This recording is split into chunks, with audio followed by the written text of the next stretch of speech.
from Israel. I've been in LA for 3.5 years now. My parents and my sister, like, we're all very loving and we're good friends. They've always been supportive, and I'll definitely thank them in my Academy Awards speech. Hi, I'm Nami.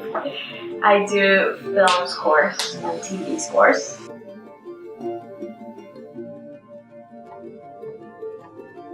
I played 3 instruments like at the same time, which was probably a financial burden. But I never intended to be like a musician at 8-year-old. Like professionally, I started like doing it in like I was like 22 or 23 when I got my first movie. I didn't love playing. I loved the music itself. I loved the sound of it, but I didn't like the test part of it. You know. It's like you have to do really well at the lesson and you have to practice. And I think most kids don't like to practice. And so they expect you to become better every week. And it was very demanding. And I didn't have that same like work ethic and the same love, not love, but like the same passion. But I love music. I always loved music. I played a lot of classical stuff when I grew up, so it's very strict. Like when you have to do Mozart the way that they intended it to be, like or Bach, and like there's all these like classical rules. And now I get it. It's so important to have that like structure, like that, to have that basis. But when you're a kid, you don't really understand that, and so for you, it's just a burden of I have to practice, I have to go to like piano lesson, But the thing is, like we had the orchestra thing, and that was really fun because then you're a part of something bigger. It's like being part of the group, and you're not just yourself playing in your room, and I liked that. And that's something I really, really work in film too, because that's, what I'm doing is not just like, it's not just my music, it's like part of something bigger. It's like,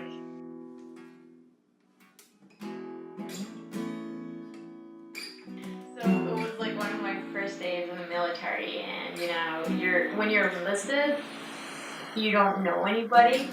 It's like they throw you in with a bunch of, in my case it was girls. They throw you in with like 39 girls and a boy. That was my course. And so you make friends at the beginning. And so one of the girls there was like, "Oh, you're so pretty. I love connecting with pretty people." And it's just so stupid. But like at that moment, I was like, And so, we became just really good friends. And then before I realized what's happening, I was basically totally in love with her, which was something I never experienced before. Me falling in love with a girl, that's like unheard of. And I had nobody to ask and nobody to it seemed like the wrong thing. It was still like in my mind, I was like, it's wrong, I shouldn't think about it, I shouldn't experience that, and she's my best friend, and she obviously doesn't think of it that way. And eventually I decided to tell her I have feelings for her, which obviously didn't work out so well.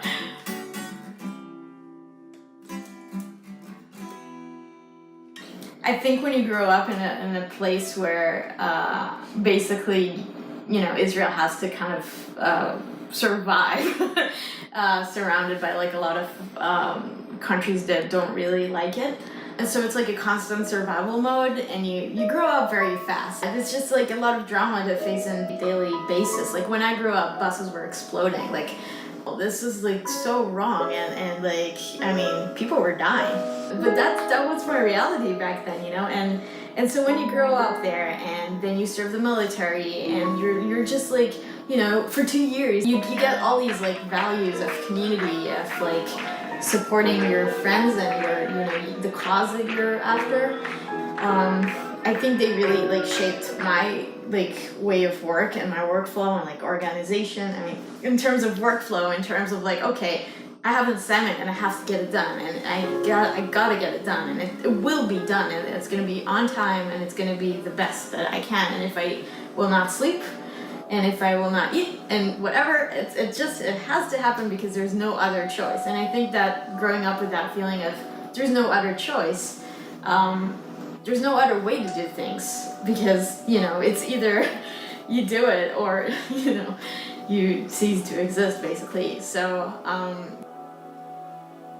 but I never felt like discriminated against, not for being like part of the LGBT community, or like not for being Jewish or from Israel. Or I think films that don't want to hire you because of who you are and because you're gay or because whatever, then you don't want to work with them anyway.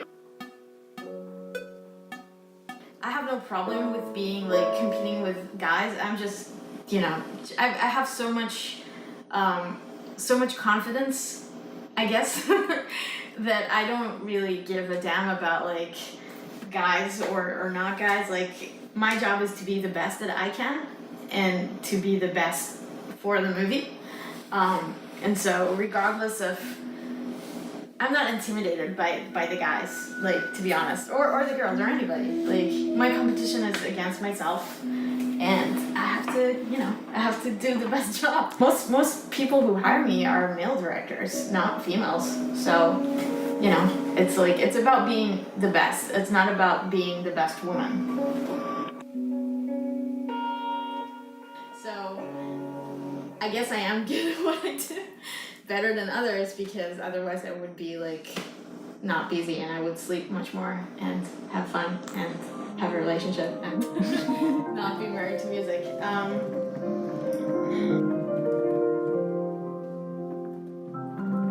To me, melody is like it's like the queen of all things.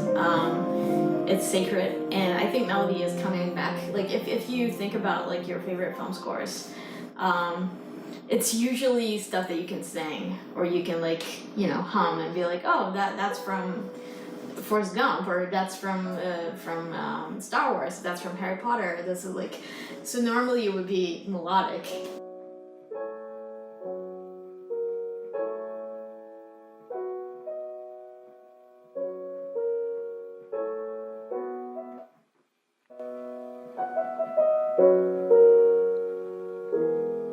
It's like my heart and soul. It's so weird to say it, but like I'm totally married to music. Like, no relationships, no, like I'm just married to music, and we have grandkids by now.